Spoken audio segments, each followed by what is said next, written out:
ये कहानी है एक जबरदस्त सर्वाइवल थ्रिलर सीरीज की जिसका नाम है बिलियनियर्स बंकर। सोचो जरा, अगर भविष्य में हमारी पूरी धरती एक न्यूक्लियर एक्सप्लोजन से तबाह हो जाए और चारों तरफ टॉक्सिक रेडिएशन फैल जाए जिसमें सांस लेना भी मौत के बराबर हो। इस तबाही में सारे गरीब लोग मर जाते हैं, लेकिन दुनिया के सारे रिच लोग पहले ही अपनी दौलत लगाकर जमीन के नीचे एक अजीब सा अंडरग्राउंड सिटी बना लेते हैं ताकि वो धरती के नाश से बच सकें। सब कुछ पहले जैसा ही था, बस फर्क इतना था कि वो शहर पानी के गहराई के नीचे जमीन के अंदर बना हुआ था। दुनिया के सारे रिच लोग वहाँ बेफिक्री से रहने लगे। लेकिन सवाल ये है, क्या धरती के नियमों के बाहर जाकर सरवाइव करना इतना आसान था? इंसान को जिंदा रहने के लिए तो हमेशा फूड और वाटर चाहिए होता है। फिर आगे उनके साथ क्या हुआ? क्या वो सब इस अंडरग्राउंड सिटी में जिंदा रह पाए? ये सब जानने के लिए चलिए देखते हैं इस कमाल की सीरीज बिलियनियर्स बंकर और डूबते हैं जमीन के नीचे बसे उस रहस्यमयी शहर की कहानी में। कहानी की शुरुआत होती है मैक्स नाम के एक लड़के से जो एक बच्ची एनी के साथ खेल रहा होता है। एनी और मैक्स बचपन से ही बहुत अच्छे दोस्त थे और दोनों एक दूसरे को बहुत पसंद भी करते थे। दोनों रिच फैमिलीज से थे,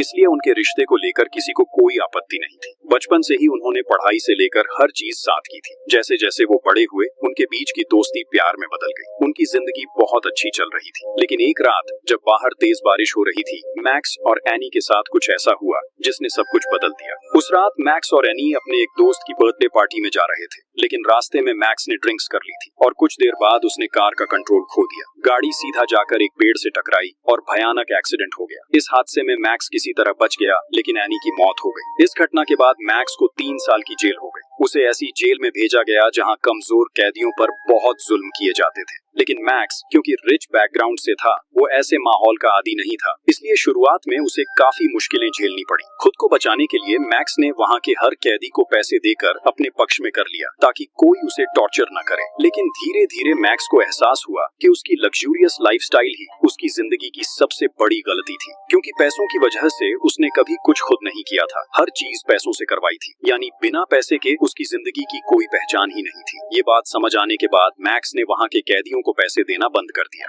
और जैसे ही ऐसा हुआ, धीरे धीरे वहां के कैदी उसके खिलाफ हो गए। अब वो भी मैक्स पर वैसे ही टॉर्चर करने लगे जैसे बाकी कैदियों पर करते थे। वक्त बीतने के साथ ये जुल्म इतना बढ़ गया कि एक दिन उन्होंने मैक्स को वॉशिंग मशीन के अंदर बंद कर दिया। काफी देर बाद जब उसे बाहर निकाला गया तो मैक्स को लगा कि शायद आज वो मर जाएगा, लेकिन अगले ही पल उसे एहसास हुआ कि इतने टॉर्चर के बाद भी उसे कोई पेन महसूस नहीं हो रहा था। यहाँ रहते रहते जैसे उसके अंदर की सारी फीलिंग्स खत्म हो गई थी। अब उसके शरीर ने दर्द सहना सीख लिया था। ये समझकर मैक्स बहुत खुश हुआ। उसे एहसास हुआ कि अगर उसे सच में रियल लाइफ में सरवाइव करना है तो उसे एक डरे हुए इंसान की तरह नहीं बल्कि एक सच्चे बहादुर आदमी की तरह जीना होगा। ये सोचते सोचते मैक्स ने खुद को तैयार करना शुरू कर दिया ताकि अब कोई भी कैदी उसकी तरफ हाथ उठाने की हिम्मत न करे। वो हर दिन ट्रेनिंग करने लगा और कुछ ही समय में मैक्स बेहद पावरफुल बन गया। धीरे धीरे मैक्स की फाइटिंग स्किल्स भी काफी बेहतर हो गई। अब वो जेल के अंदर होने वाले फाइटिंग मैचेस में हिस्सा लेने लगा। वक्त के साथ उसकी स्किल्स इतनी शानदार हो गई कि कोई भी उसके सामने लड़ने की हिम्मत नहीं करता था। इसी तरह देखते ही देखते 3 साल बीत गए। अब मैक्स जेल के अंदर बहुत फेमस हो चुका था। सब उसे जेल का सबसे बेहतरीन फाइटर मानते थे और चूंकि अब उसके जेल में आने के 3 साल पूरे हो चुके थे,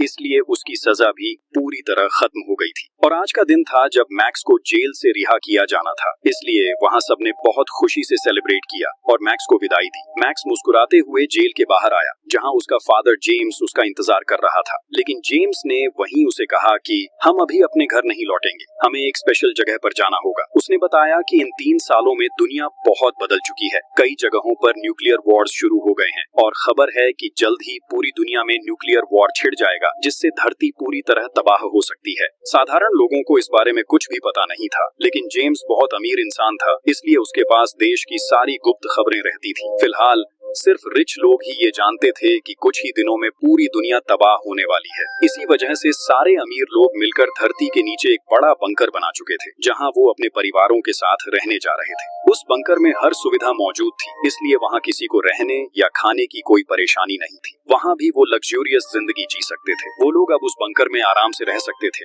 और साथ ही धरती के विनाश से भी बच सकते थे। यहाँ तक कि वो उस बंकर के नीचे से धरती के नाश का पूरा नजारा भी देख सकते थे। जेम्स की ये बातें सुनकर मैक्स यकीन ही नहीं कर पा रहा था कि सिर्फ 3 सालों में दुनिया की हालत इतनी बदल चुकी है। फिर जेम्स ने अपने बेटे मैक्स को लेकर एक सीक्रेट हेलीकॉप्टर से उस गुप्त बंकर की ओर उड़ान भरी जो धरती के नीचे बनाया गया था। कुछ देर बाद जेम्स ने देखा कि वो बंकर सिर्फ जमीन के नीचे ही नहीं बल्कि एक बहुत बड़ी नदी के बिल्कुल नीचे बना हुआ है। वो बंकर नदी की गहराई में बना हुआ था। उसे इतनी गहरी जगह पर बनाने का एक बड़ा कारण था ताकि जब पूरी दुनिया में न्यूक्लियर वॉर शुरू हो तब उसकी तबाही का असर वहां तक न पहुंच सके। इस तरह वहां रहने वाले लोग पूरी तरह सुरक्षित रहेंगे। जेम्स तब मैक्स को एक मॉडर्न एलिवेटर के जरिए पानी के अंदर बहुत गहराई तक ले जा रहा था। वो जगह इतनी गहरी थी कि वहां पहुंचने में काफी समय लग रहा था। आखिरकार जब वो बंकर के पास पहुंचे तो अंदर जाने से पहले मैक्स और जेम्स के पास मौजूद मोबाइल और बाकी इलेक्ट्रॉनिक डिवाइसेस सब ले लिए गए। वो सारे डिवाइसेस वहां की एक खास जगह पर जमा कर लिए गए। इसके बाद उन्हें एक स्पेशल यूनिफॉर्म दी गई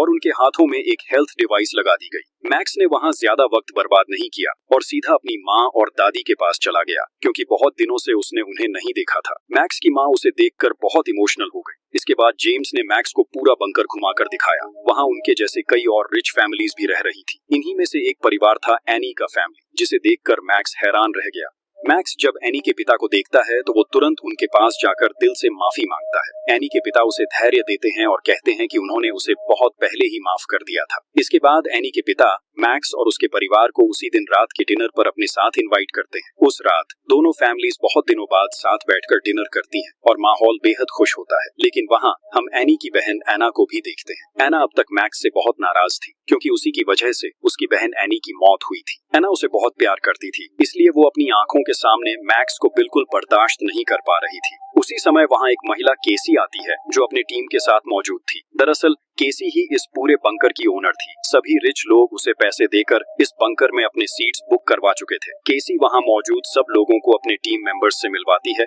और फिर सबकी ओर देखकर कहती है, आप सब वाकई बहुत भाग्यशाली हैं क्योंकि आपको यहाँ रहने का मौका मिला है। अगर आप बहुत अमीर न होते तो इस जगह की बुकिंग करना नामुमकिन था। इसलिए आप सब शायद न्यूक्लियर वॉर में धरती के नाश के समय मर जाते, लेकिन मेरे इस बंकर की वजह से आप सब बच जाएंगे। साथ ही पूरी धरती के खत्म हो जाने के बाद भी आप यहाँ आराम से सरवाइव कर पाएंगे। केसी की इन बातों से वहाँ मौजूद सब लोग सहमत हो जाते हैं। फिर उसी रात दिखाया जाता है कि एना एक जगह एक्सरसाइज कर रही थी। तभी वहाँ मैक्स उसके पास आता है। मैक्स वहीं दिल से माफी मांगता है और कहता है, तुम भरोसा करो एना, तुम लोग एनी को जितना प्यार करते थे मैं भी उसे उतना ही प्यार करता था। हम बचपन से साथ बड़े हुए, बड़े होकर एक दूसरे से प्यार किया। तो क्या मैं कभी जानबूझकर चाहूंगा कि मेरी पसंदीदा इंसान मेरी जिंदगी से चली जाए? उस दिन की सारी घटना एक एक्सीडेंट थी। फिर भी मैं तुमसे दिल से माफी मांग रहा हूँ क्योंकि मेरी वजह से तुमने अपनी बहन को खो दिया। लेकिन क्या तुम मुझे माफ नहीं कर सकती? फिर मैक्स आगे कहता है, मेरे पास तुम्हारी बहन की आखिरी याद है। ये कहते हुए वो एना को एनी का फोन देता है जो एक्सीडेंट के बाद से मैक्स के पास ही था। एना वो फोन लेते हुए कुछ नहीं कहती, बस अपनी बहन को याद करके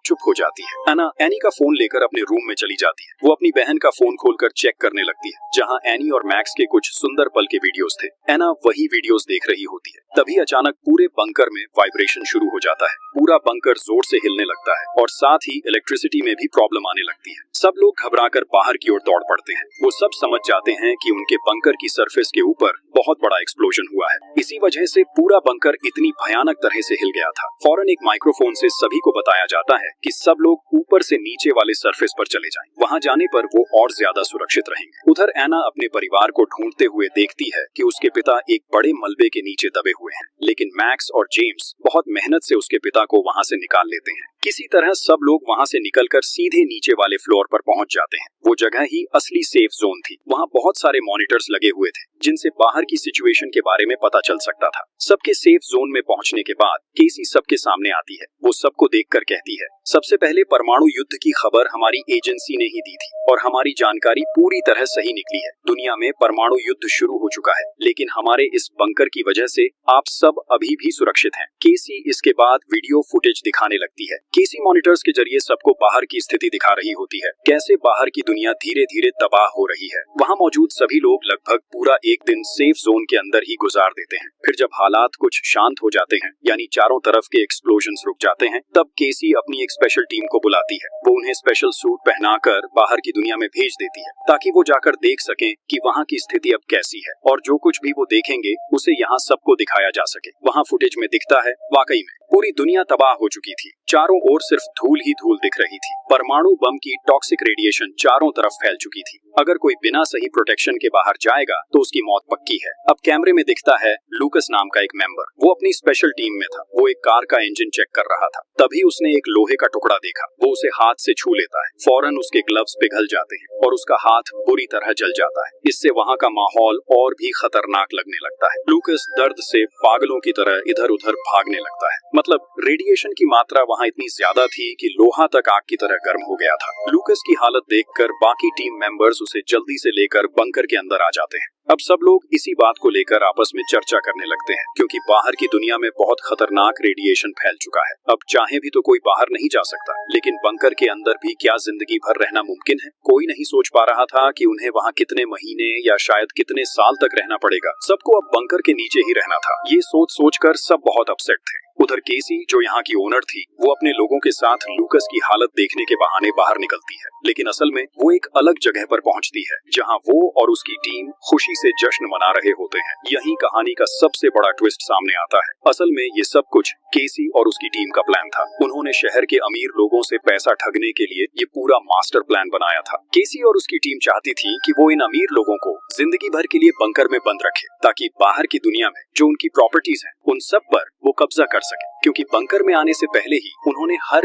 एक से कुछ जरूरी पेपर्स पर साइन करवाए थे। केसी ये अच्छी तरह जानती थी कि इतने अमीर लोगों को बेवकूफ बनाना आसान नहीं होगा, इसलिए उसने अपनी पूरी टीम के साथ मिलकर एक जबरदस्त प्लान बनाया। सबसे पहले उन्होंने शहर के अमीर लोगों के बीच एक झूठी खबर फैलाई कि कुछ ही दिनों में दुनिया तबाह होने वाली है। फिर उन्होंने ये बंकर बनाया और उसके अंदर वो वहाँ कई सिमुलेशन सिस्टम्स बना लेते हैं। साथ ही उन्होंने बंकर की सरफेस पर खुद ही बॉम्ब सेट कर रखे थे, ताकि वो उन बॉम्ब्स को ब्लास्ट करवाकर बंकर में दहशत पैदा कर सके। लेकिन ये विस्फोट ऐसे तरीके से किया गया था कि किसी को ज्यादा नुकसान ना हो। जो वीडियोस उन्होंने लोगों को दिखाई थी, वो असल में एडवांस्ड एआई सिस्टम से बनाए गए थे, और उनके इन सारे प्लान्स में वो कामयाब भी हो जाते हैं, क्योंकि अब सब लोग उनकी बात मानकर बंकर में ही रहना चाहते हैं। अब दूसरी तरफ हम एना को देखते हैं। एना जब बंकर के एक टॉयलेट में होती है, तभी उसे पास वाले कमरे से एक अजीब सी आवाज सुनाई देती है। उसे लगता है जैसे कोई वहाँ गिर गया हो। एना जल्दी से बाहर निकलती है और पास वाले कमरे का दरवाजा जोर से धक्का देकर खोल देती है। अंदर जाकर वो देखती है एक लड़की खुद को खत्म करने की कोशिश कर रही है। एना ये देखकर बुरी तरह डर जाती है। वो भागकर उस लड़की को पकड़ लेती है और उसके गले में बंधी रस्सी काट देती है। किसी तरह वो उसकी जान बचा लेती है। असल में बंकर में जितने भी लोग थे, वो सब अंदर ही अंदर बहुत परेशान थे। ये सब लोग अमीर थे, लेकिन अब दुनिया के तबाह हो जाने के बाद उनका सब कुछ खत्म हो चुका है। उनके घर, गाड़ियां, पैसा, कुछ भी नहीं बचा। पहले बाहर की दुनिया में जिन पावर्स के साथ वो जीते थे, अब चाहकर भी वो कुछ नहीं कर सकते। वो अब बिल्कुल खाली हाथ हो गए थे। यही वजह थी कि ये लड़की ये सब सह नहीं पाई और खुद को खत्म करने की कोशिश कर रही थी। लेकिन सिर्फ वही नहीं, यहाँ के लगभग सभी लोग इस माहौल के साथ खुद को ढाल नहीं पा रहे थे। सब बहुत डिप्रेस्ड हो गए थे। अब सरफेस लगभग ठीक हो चुका था, इसलिए केसी सबको कहती है कि अब किसी को चिंता करने की जरूरत नहीं है। वो सब बंकर में आराम से सरवाइव कर सकते हैं। इसके बाद केसी अपनी टीम से मिलने जाती है।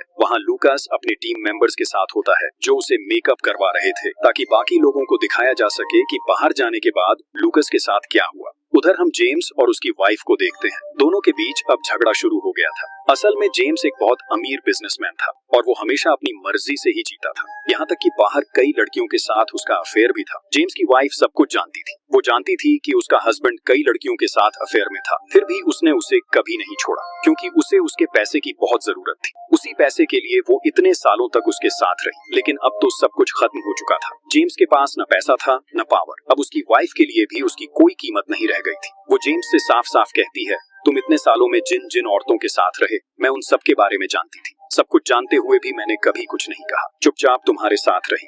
जानते हो क्यों? सिर्फ तुम्हारे पैसे के लिए। मुझे पैसों की बहुत जरूरत थी, लेकिन अब तुम्हारे पास कुछ भी नहीं है, न पैसा न औरतें। अब मुझे तुम्हारी कोई जरूरत नहीं है। मैं अब अपनी मर्जी से जीऊंगी, इसलिए मेरी जिंदगी में तुम रुकावट मत बनो। ये सब सुनकर जेम्स बहुत गुस्से में आ जाता है। जब उसकी वाइफ वहाँ से निकलने लगती है, जेम्स उसे डांटते डांटते उसके पीछे पीछे जाने लगता है। फिर वो बिना किसी की अनुमति लिए वहाँ मौजूद सबके हिस्से का खाना खाने लगता है। उधर जब गार्ड्स ये सब देखते हैं, तो वो तुरंत वहाँ पहुँच जाते हैं। वो अपनी इलेक्ट्रिक गन से जेम्स को झटका देने लगते हैं, लेकिन तभी वहाँ मैक्स पहुँचता है। वो अकेले ही उन गार्ड से लड़ने लगता है ताकि अपने पिता को बचा सके। तभी सही समय पर केसी वहाँ पहुँच जाती है। वो खुद सामने आकर सबकी प्रॉब्लम सॉल्व कर देती है। दूसरी तरफ हम एना के पेरेंट्स को देखते हैं। यहाँ पता चलता है कि एना के पिता का नाम हावर्ड है। जेम्स और उसकी वाइफ की तरह हावर्ड और उसकी वाइफ के रिश्ते भी ज्यादा अच्छे नहीं थे। दोनों के बीच भी अक्सर झगड़े होते रहते थे।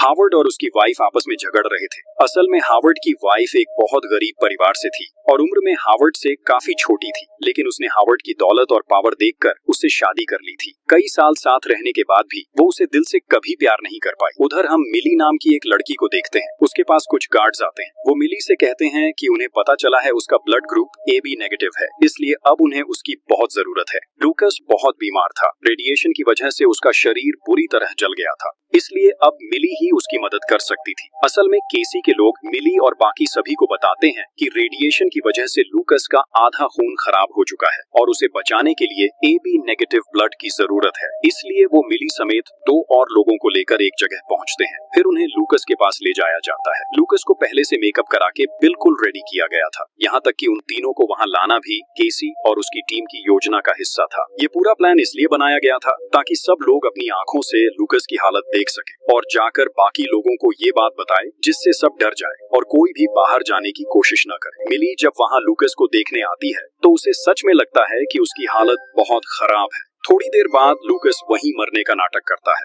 सबको बता दिया जाता है कि लूकस मर गया है। लूकस की ऐसी हालत देखकर मिली बहुत इमोशनल हो जाती है। अब धीरे धीरे केसी और उसकी टीम का पूरा प्लान सामने आने लगता है। केसी और उसकी टीम अपने प्लान में काफी हद तक सफल हो चुकी थी। उसकी टीम में जैक नाम का एक लड़का भी था जो असल में केसी का अपना भाई था। जैक बहुत बीमार रहता था, इसलिए केसी हमेशा उसे अपने पास रखती थी। अब केसी अपनी टीम से कहती है, अब समय आ गया है हमारे प्लान के अगले स्टेप पर जाने का। वो सबको बताने लगती है कि उसने हावर्ड के बारे में सारी जानकारी कैसे जुटाई। असल में हावर्ड जिस परिवार में पैदा हुआ था वो पहले से ही बहुत अमीर फैमिली थी। बचपन के बाद धीरे धीरे हावर्ड ने अपने फैमिली बिजनेस की देखभाल शुरू कर दी थी। हावर्ड के पास पैसों की कोई कमी नहीं थी। बहुत कम समय में वो एक सफल बिजनेसमैन बन गया। धीरे धीरे उसने करीब 60 कंपनियों का मालिक बन गया। हर कंपनी से उसे इतना पैसा मिलने लगा कि उसका नाम दुनिया के 10 सबसे अमीर लोगों में शामिल हो गया। केसी अमीर लोगों से बहुत नफरत करती थी। वो बचपन से देखती आई थी कि अमीर लोग गरीबों पर कैसे जुल्म करते हैं। इसीलिए उसने खुद की एक टीम बनाई जिसमें ज्यादातर गरीब घरों के लोग थे,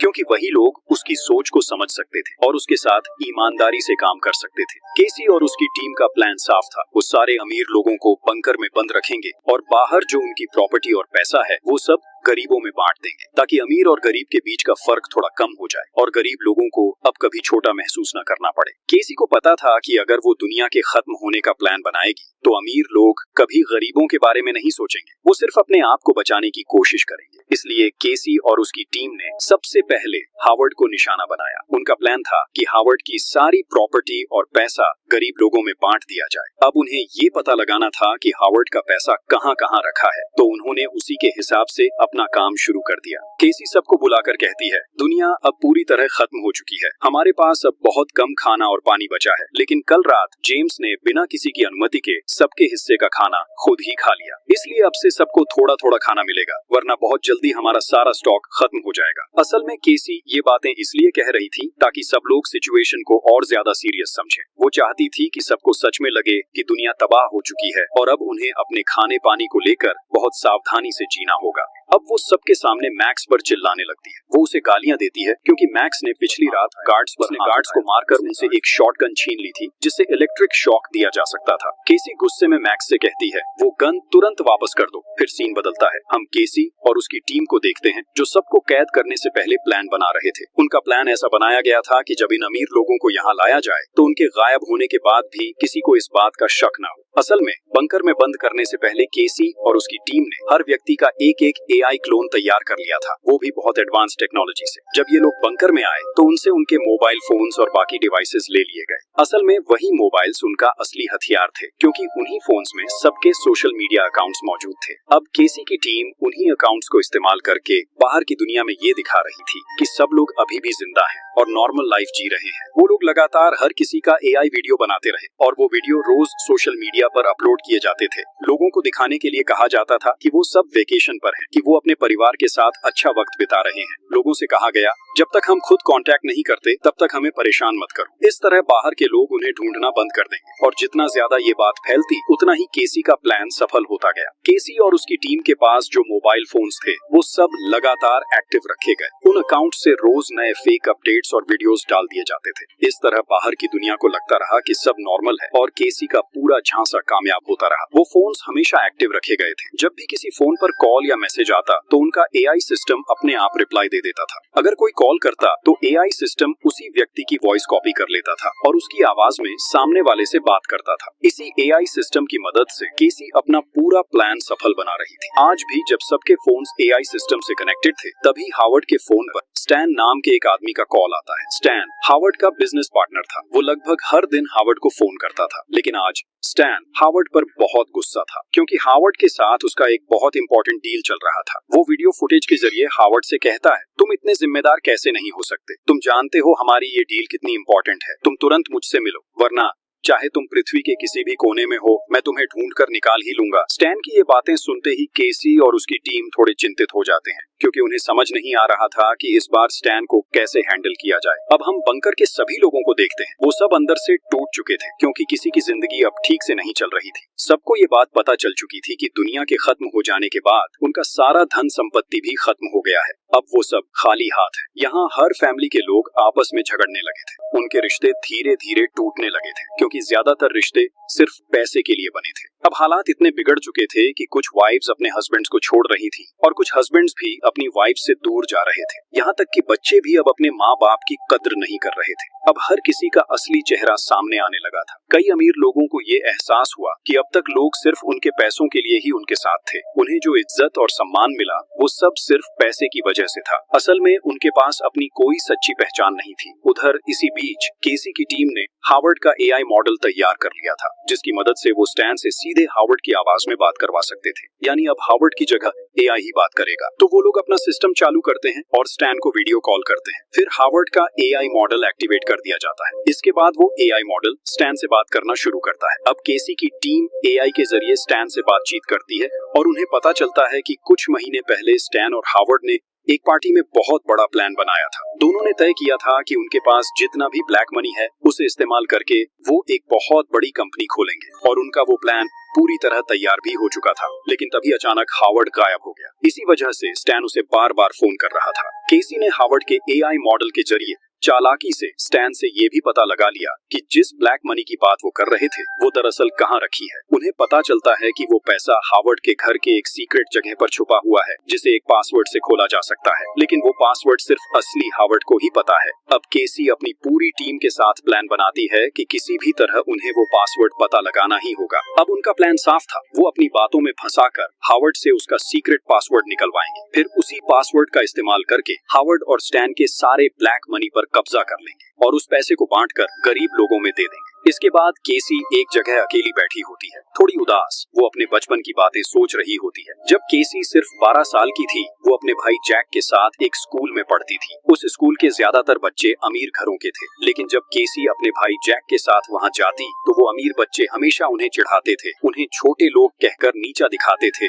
वो दोनों भाई बहन को हमेशा गरीब कहकर अपमानित करते थे। हालांकि केसी और उसका भाई जैक बहुत टैलेंटेड स्टूडेंट्स थे, लेकिन गरीब होने की वजह से उनकी मेहनत और हुनर की कभी कद्र नहीं हुई। ऊपर से उनके पिता की आर्थिक हालत भी बहुत खराब थी। एक दिन केसी की माँ एक छोटा सा खत लिखकर उसे और जैक को छोड़कर चली गई। उनके पिता पहले से ही नशे के आदी थे, इसलिए उस दिन के बाद केसी और जैक के पास कोई नहीं बचा। वो दोनों सिर्फ एक दूसरे का सहारा बनकर बड़े हुए। कम उम्र में ही उन्हें ये समझ आ गया था कि उनका भविष्य कोई और नहीं बनाएगा, उन्हें खुद ही अपने लिए रास्ता बनाना होगा। इसलिए उसी वक्त से दोनों भाई बहन ने कड़ी मेहनत शुरू कर दी। वो अपनी पढ़ाई में और ज्यादा ध्यान देने लगे। धीरे धीरे दोनों ने कई डिग्रीज हासिल कर ली। फिर एक समय आया जब दोनों ने मिलकर काफी रिसर्च की और अपना खुद का एआई आर्टिफिशियल इंटेलिजेंस सिस्टम बना लिया। तब उन्हें लगा कि अब वो अपनी जिंदगी में कुछ बड़ा कर पाएंगे। लेकिन बहुत जल्द उन्हें एहसास हुआ कि इस दुनिया में पैसे और पावर के बिना कुछ भी हासिल नहीं किया जा सकता। उन्होंने भले ही सबसे एडवांस्ड एआई मॉडल बना लिया था, उनके पास पैसे नहीं थे, इसलिए वो अपने एआई को मार्केट में लॉन्च नहीं कर पा रहे थे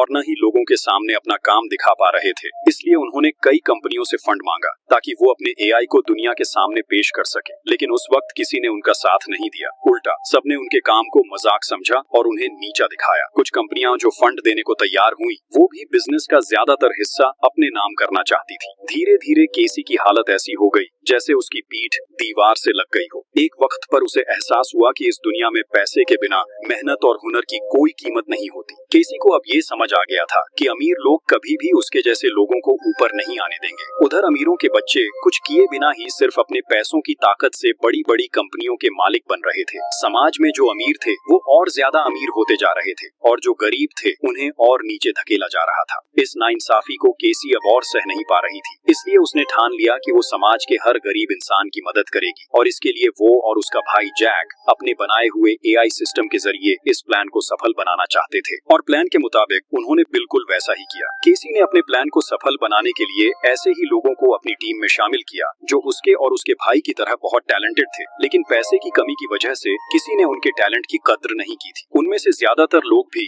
अपनी जिंदगी में कभी न कभी किसी अमीर इंसान द्वारा अपमानित हुए थे। इसी तरह केसी ने अब तक अपना पूरा प्लान चलाया। अब हम केसी को फिर से देखते हैं। वो अपनी टीम से कहती है, मेरे दिमाग में एक आइडिया आया है। मुझे अब समझ में आ गया है कि मैं हावर्ड से उसका पासवर्ड कैसे निकलवा सकती हूँ। केसी अब जान चुकी थी कि हावर्ड से पासवर्ड कैसे निकलवाना है। उसने तय किया कि वो हावर्ड को वही देगी जिसकी उसे सबसे ज्यादा जरूरत है, अटेंशन और केयर की। क्योंकि बंकर में आने के बाद से हावर्ड सबके लिए एक नजरअंदाज किया हुआ इंसान बन गया था। अब अगर कोई उसकी परवाह करे तो वो उसे जरूर अहमियत देगा। इसलिए केसी अपनी टीम की एक मेंबर को हावर्ड के पास भेजती है। उस लड़की का नाम था इंग्रिड। इंग्रिड हावर्ड से बहुत अच्छे से पेश आने लगती है। वो उसकी बातों में इंटरेस्ट दिखाती है और धीरे धीरे उसे अपनी तरफ आकर्षित करने लगती है। थोड़े ही समय में हावर्ड और इंग्रिड के बीच एक अच्छी दोस्ती हो जाती है। हावर्ड और इंग्रिड अब एक दूसरे के साथ वक्त बिताने लगे थे, क्योंकि अब हावर्ड के पास बात करने के लिए कोई नहीं था। एक दिन इंग्रिड हावर्ड से कहती है, अगर तुम चाहो तो हम दोनों एक गेम खेल सकते हैं, इससे हमारा बोरिंग वक्त थोड़ा अच्छा गुजरेगा। हावर्ड उसकी बात मान जाता है। फिर इंग्रिड मुस्कुराते हुए कहती है, चलो हम दोनों एक दूसरे को अपने सीक्रेट्स बताएंगे। बातों बातों में इंग्रिड बताने लगती है कि उसके भी कुछ सीक्रेट लॉकर्स थे जहां उसने अपनी जिंदगी की सबसे कीमती चीजें रखी थी, लेकिन दुनिया के खत्म होने के बाद वो सब शायद नष्ट हो चुके हैं। इंग्रिड उससे पूछती है, तुम्हारे लॉकर के पासवर्ड्स क्या थे? फिर वह बनावट की बातें करके धीरे धीरे अपने लॉकर्स के पासवर्ड्स बताती है। बातों बातों में हावर्ड भी इंग्रिड पर भरोसा कर बैठता है। वो धीरे धीरे अपने सीक्रेट पासवर्ड सब बता देता है और सिर्फ इतना ही नहीं, अब क्योंकि हावर्ड के पास कुछ भी बचा नहीं था, वो इंग्रिड को अपने बैंक और जहां जहां पैसा रखा था उन सब जगहों के डिटेल्ड पासवर्ड्स भी बता देता है। इसके बाद केसी का पूरा प्लान पूरी तरह कामयाब हो जाता है। अगले दिन केसी और उसकी टीम हावर्ड के एआई कैरेक्टर का इस्तेमाल करके वो फिर से स्टैन को फोन करते हैं। वो स्टैन से कहता है, मैं अभी देश से बहुत दूर हूँ, फिर भी मैं तुम्हें बता रहा हूँ कि हमने अपना ब्लैक मनी कहाँ रखा है। ये रहे उन जगहों के पासवर्ड्स, तुम वहाँ से सारा पैसा निकाल लो और उस पैसे से कोई स्टार्टअप कंपनी शुरू कर दो, क्योंकि मेरे लौटने में बहुत देर हो जाएगी। इसी बीच केसी हावर्ड के एआई कैरेक्टर के जरिए स्टैन को और एक बात बहुत साफ तरीके से बता देती है, तुम खुद से कोई कंपनी मत खरीद लेना, मैं जो कंपनी का नाम बताऊंगा वही खरीद लेना। असल में ये भी केसी और उसकी टीम का एक बड़ा चालाकी भरा प्लान था। उनका मकसद था स्टैन को इस तरह मैनिपुलेट करना कि वो वही कंपनी खरीदे जिनका फैसला केसी कर चुकी है। केसी ने स्टैन को जिस कंपनी को खरीदने के लिए कहा था वो दरअसल उनकी बनाई हुई एक फेक कंपनी थी। जैसे ही स्टैन और हावर्ड का पैसा उस कंपनी में लगाया जाता, केसी और उसकी टीम चालाकी से वो सारा पैसा अपने कब्जे में ले लेते। इसी तरह सबसे पहले उन्होंने हावर्ड का पैसा हड़प लिया और फिर धीरे धीरे बंकर में मौजूद बाकी सारे अमीर लोगों का पैसा भी चुपचाप अपने कंट्रोल में लेने लगे। उधर अब हम मैक्स को देखते हैं। उसे यहाँ की हर चीज कुछ अजीब लगने लगी थी, खासकर सबके हाथों में जो ब्रेसलेट्स थे उन्हीं पर उसे शक हो रहा था, क्योंकि जब उन्हें ये ब्रेसलेट्स दिए गए थे तो कहा गया था कि ये उनकी सेफ्टी के लिए है। कहा गया था कि ये ब्रेसलेट्स उनकी हेल्थ कंडीशन बताने के लिए है। लेकिन जब मैक्स ने ध्यान से अपना ब्रेसलेट देखा तो उसे उसके अंदर एक छोटा सा माइक्रोफोन नजर आया, यानी उसी माइक्रोफोन के जरिए केसी और उसकी टीम उनकी सारी बातें सुन रही थी। ये देखकर मैक्स को बहुत शक होने लगा, इसलिए उसने तय किया कि वो बंकर के बारे में और जानकारी निकालेगा। लेकिन वो ये काम अकेले नहीं कर सकता था, क्योंकि पकड़े जाने का खतरा था। इसलिए उसने फैसला किया कि वो इस काम में एना को अपना साथी बनाएगा। मैक्स अब एना से दोस्ती करना चाहता था। वो कुछ कागज के टुकड़ों पर अपनी सारी बातें लिखकर उसके पास लाता है, क्योंकि अगर वो सीधे एना से बात करता तो केसी और उसकी टीम माइक्रोफोन्स के जरिए उनकी हर बात सुन सकती थी। मैक्स एना के पास जाकर एक कागज दिखाता है जिस पर लिखा होता है, चुप रहो। एना हैरान होकर उसकी तरफ देखती है। फिर मैक्स अगले कागज पर लिखता है कि यहाँ आने के बाद से उसे कई बातें अजीब लगी हैं। वो ये भी बताता है कि जो ब्रेसलेट उन्हें हेल्थ डिवाइस के नाम पर दिया गया था उसके अंदर असल में एक माइक्रोफोन लगा है। मैक्स एना को बताता है कि उनकी हर बातचीत सुनी जा रही है। फिर वो ये भी कहता है, यहाँ कोई भी ये बात पक्के तौर पर नहीं कह सकता कि सच में दुनिया में परमाणु युद्ध हुआ है या पूरी दुनिया तबाह हो चुकी है। जो कुछ भी हम देख रहे हैं वो सब हमें केसी और उसकी टीम ही दिखा रही है। ऐसा भी तो हो सकता है कि वो हमें धोखा दे रहे हों। मैक्स कहता है कि अगर सच जानना है तो उन्हें बहुत सोच समझकर प्लान बनाना होगा। इसके लिए उसे एना की मदद की जरूरत है। फिर मैक्स एना से कहता है, तुम्हें अब मेरे साथ प्यार का नाटक करना होगा ताकि किसी को हम पर शक ना हो। केसी और उसकी टीम को अब लगने लगा कि मैक्स और एना के बीच कुछ चल रहा है। उनकी पूरी टीम दोनों पर नजर रख रही थी, लेकिन वो समझ नहीं पा रहे थे कि ये दोनों आखिर किस बात पर चर्चा कर रहे हैं। उन्हें सिर्फ एक बात पर शक हुआ। कल तक एना मैक्स को देखना भी पसंद नहीं करती थी क्योंकि उसी की वजह से उसकी प्यारी बहन एनी की मौत हुई थी, और अब अचानक वो दोनों इतने करीब कैसे आ गए। उधर मैक्स एना से कहता है, हमें सबसे पहले इस बंकर के सिस्टम और इलेक्ट्रिसिटी लाइंस को बंद करना होगा। मैक्स ने एक प्लान बनाया ताकि पूरा बंकर अंधेरे में डूब जाए। अंधेरे का फायदा उठाकर वो दोनों बाहर जाकर देख सकें कि सच में दुनिया तबाह हुई है या नहीं। लेकिन बाहर जाना बहुत रिस्की था, इसलिए उनके पास सेफ्टी सूट होना जरूरी था। मैक्स ने एना को काम दिया कि जब सब कुछ अंधेरा हो जाए तो वो 2 सेफ्टी सूट चुरा कर ले आए। तब तक मैक्स बंकर के सिस्टम रूम को ढूंढ लेगा। इसके बाद अपने अगले प्लान के लिए उसने एना को अपने रूम में बुला लिया। मैक्स वहां जाकर बहुत जोर से रोमांटिक म्यूजिक प्ले कर देता है ताकि वो बिना झिझक अपने प्लान के बारे में खुलकर बात कर सके। मैक्स और एना सोचते हैं कि जल्दी ही वो इंटीमेट हो सकते हैं, इसलिए केसी की टीम उन पर ज्यादा ध्यान नहीं देगी। इसी बीच मैक्स एना को अपने कमरे में दिखाता है कि वहाँ एक सीक्रेट एग्जिट गेट है, यानी अब उन्हें बंकर के अंदर एक डिस्ट्रैक्शन बनानी होगी ताकि सारे गार्ड्स दरवाजों से हट जाएं। उनके पास एक आइडिया था। एना मैक्स से कहती है कि वो कभी केमिस्ट्री की स्टूडेंट थी, उसके पास अब कुछ केमिकल्स हैं जिनसे वो एक छोटी बॉम्ब बना सकती है और उस बॉम्ब से शायद वो डिस्ट्रैक्शन बना पाएगी। दूसरी तरफ केसी हावर्ड के एआई मॉडल ने स्टैन को कुछ कहा। स्टैन उसी बात पर सीधे बैंक जाकर उस कंपनी को देखने चला गया, लेकिन कंपनी देखकर उसे अच्छा महसूस नहीं हुआ, इसलिए उसने हावर्ड को वीडियो कॉल कर बताया कि कंपनी उसे ज्यादा पसंद नहीं आई। स्टैन की बात सुनकर केसी अपने प्लान के मुताबिक उस कंपनी में अपनी टीम मेंबर लूकस को भेजती है। वो लूकस को हावर्ड से भी बड़ा इन्वेस्टर बनाकर पेश करती है। लूकस वही व्यक्ति था जिसने पहले रेडिएशन से झुलसकर मरने का नाटक किया था। अब केसी लूकस से कहती है कि स्टैन के सामने कंपनी की रेट और शेयर्स बढ़ा चढ़ा कर दिखाए ताकि स्टैन सोचे कि कंपनी की कीमत बहुत ज्यादा है और लालच में आकर उसे खरीदना चाहेगा, क्योंकि बाद में उसे इस कंपनी से बहुत प्रॉफिट मिलने वाला है। एना अपनी प्लान पर काम करने लगती है। दूसरी तरफ मैक्स काफी खोजबीन के बाद बंकर का कंट्रोल रूम ढूंढ लेता है और वहां का सिस्टम बंद कर देता है। इससे तुरंत हावर्ड का एआई मॉडल भी बंद हो जाता है और स्टैन के साथ उसकी वीडियो कॉल भी कट जाती है। अब स्टैन समझ नहीं पा रहा था कि उसे उस कंपनी को खरीदना चाहिए या नहीं। कुछ देर बाद मैक्स और एना अपने प्लान के मुताबिक सारे सिस्टम्स फिर से चालू कर देते हैं क्योंकि उनका प्लान पूरा हो चुका था। सभी सिस्टम्स के दोबारा एक्टिवेट होते ही केसी हावर्ड के एआई मॉडल के जरिए फिर से स्टैन से संपर्क करती है, क्योंकि तब तक स्टैन कंपनी खरीदे बिना वापस लौट रहा था। अब केसी हावर्ड के एआई मॉडल के जरिए स्टैन से कहती है, तुम मुझ पर पूरा भरोसा कर सकते हो, जल्दी से कंपनी खरीद लो, मैं तो तुम्हारे साथ ही हूँ। हावर्ड की बात सुनकर स्टैन आखिरकार कंपनी खरीदने का फैसला कर लेता है। उधर मैक्स और एना ने अपना बॉम्ब सेट कर लिया था। अब वो दोनों उसके फटने का इंतजार कर रहे थे, क्योंकि बॉम्ब फटते ही गार्ड्स का ध्यान भटक जाएगा और तभी उन्हें बाहर निकलने का मौका मिलेगा। वहाँ आना और मैक्स एक दूसरे के बहुत करीब थे। आना को देखकर मैक्स बहुत इमोशनल हो गया। मैक्स को आना में अपनी गर्लफ्रेंड एनी की झलक दिख रही थी। वो आना से कहता है, जानती हो आना, मैं तुम्हारी बहन एनी को अपनी जिंदगी से भी ज्यादा प्यार करता था और आज भी करता हूँ। शायद चाहकर भी मैं उसे कभी नहीं भूल पाऊँ। जब भी मैं तुम्हें देखता हूँ मुझे एनी की याद आने लगती है। तुम्हारे अंदर मैं उसी को देखता हूँ। तुम पास होती हो तो लगता है जैसे एनी मेरे पास ही है। मैक्स की ये बातें सुनकर आना समझ जाती है कि शायद मैक्स उसे अपने दिल की बात बताना चाहता है। हालांकि एना पहले ही मैक्स को माफ कर चुकी थी, लेकिन फिर भी एना अपने बहन के बॉयफ्रेंड के साथ किसी भी रिलेशनशिप में नहीं जा सकती थी। इसलिए उसने मैक्स को साफ साफ कह दिया कि अगर उसके मन में कुछ और है तो उसे अब भी वहीं खत्म कर दे। उधर केसी और उसकी टीम का ध्यान अब पूरी तरह स्टैन पर था, इसलिए वो मैक्स और आना की तरफ ज्यादा ध्यान नहीं दे रहे थे। अब केसी स्टैन को बैंकॉक में रोकने के लिए अपनी एक और साथी इंग्रिड का इस्तेमाल करती है। इसी इंग्रिड के जरिए उसने हावर्ड से उस कंपनी के सारे कोर्ट डॉक्यूमेंट्स और डिटेल्स हासिल की थी। प्लान के मुताबिक इंग्रिड अब स्टैन से दोस्ती करके उसके करीब आने लगती है। इंग्रिड के माता पिता उसे छोड़कर विदेश जा रहे थे, जो दरअसल उनके प्लान का ही हिस्सा था। जब स्टैन को ये बात पता चलती है तो वो इंग्रिड की खूबसूरती से प्रभावित होकर कहता है कि वो उसका ख्याल रखेगा स्टैन फिर इंग्रिड के साथ ड्रिंक्स लेकर पार्टी करने लगता है। प्लान के मुताबिक इंग्रिड अब स्टैन के बहुत करीब आ जाती है। वो स्टैन से कहती है कि जिस कंपनी को वो खरीदने जा रहा है वो बहुत अच्छी कंपनी है, इसलिए उसे देर नहीं करनी चाहिए। अगर वो देर करेगा तो कोई और उस कंपनी को खरीद सकता है। स्टैन ये सुनकर और देर नहीं करता और तुरंत पैसे ट्रांसफर करने की तैयारी करने लगता है। स्टैन जैसे ही पैसे भेजने वाला होता है, थोड़ी देर बाद दिखता है कि सारे पैसे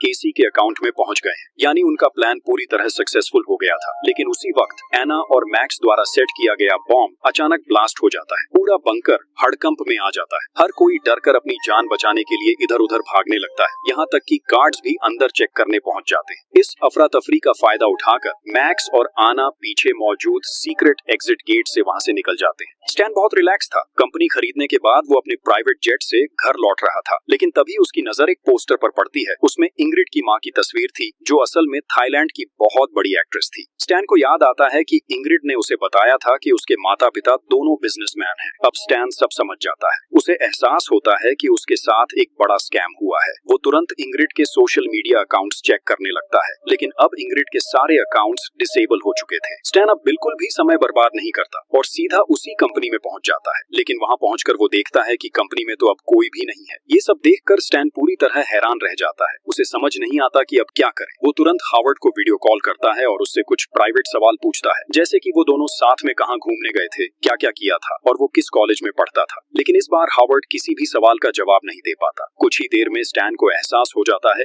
कि जिस हावर्ड पर वो इतने दिन से भरोसा कर रहा था वो असली हावर्ड नहीं है। स्टैन को अब पूरी सच्चाई समझ आ जाती है। जिससे वो इतने दिन बात कर रहा था वो असली हावर्ड नहीं बल्कि उसका एक एआई कैरेक्टर था। उसी एआई का इस्तेमाल करके स्कैमर्स ने उसे पूरी तरह बर्बाद कर दिया था। उधर केसी और उसकी टीम का पहला मिशन पूरी तरह सक्सेसफुल हो चुका था। उन्होंने हावर्ड और उसके दोस्त दोनों के पैसे हड़प लिए थे। अब उनका अगला लक्ष्य था धीरे धीरे बाकी सभी मेंबर्स को भी ऐसे ही ट्रैप में फंसाना। इसलिए वो लोग अपने अगले प्लान की तैयारी करने लगते हैं। वहीं दूसरी तरफ एना और मैक्स तब तक सेफ्टी सूट पहनकर बंकर के मेन डोर तक पहुंच चुके थे। अब वो दोनों आखिरकार जानने वाले थे कि दुनिया सच में ठीक है या सब कुछ खत्म हो चुका है। अब सब कुछ साफ हो चुका था। केसी और उसकी टीम ने उनके साथ बड़ा स्कैम किया था। अब मैक्स और आना को पूरा यकीन था कि वो लोग केसी के खिलाफ कार्रवाई कर पाएंगे और सब अपने नॉर्मल लाइफ में वापस लौट सकेंगे। ये सोचते हुए मैक्स धीरे धीरे बंकर का दरवाजा खोलता है। जैसे ही दरवाजा खुलता है सूरज की शुद्ध रोशनी उसके चेहरे पर पड़ती है। मैक्स हैरानी से बाहर की तरफ देखता रहता है, क्योंकि बहुत लंबे समय बाद उसने बाहरी दुनिया की रोशनी देखी थी। और इसी थ्रिलिंग एंडिंग के साथ कहानी यहीं खत्म हो जाती है। For more videos, please do like and subscribe my channel. Thank you so much. Thanks for watching.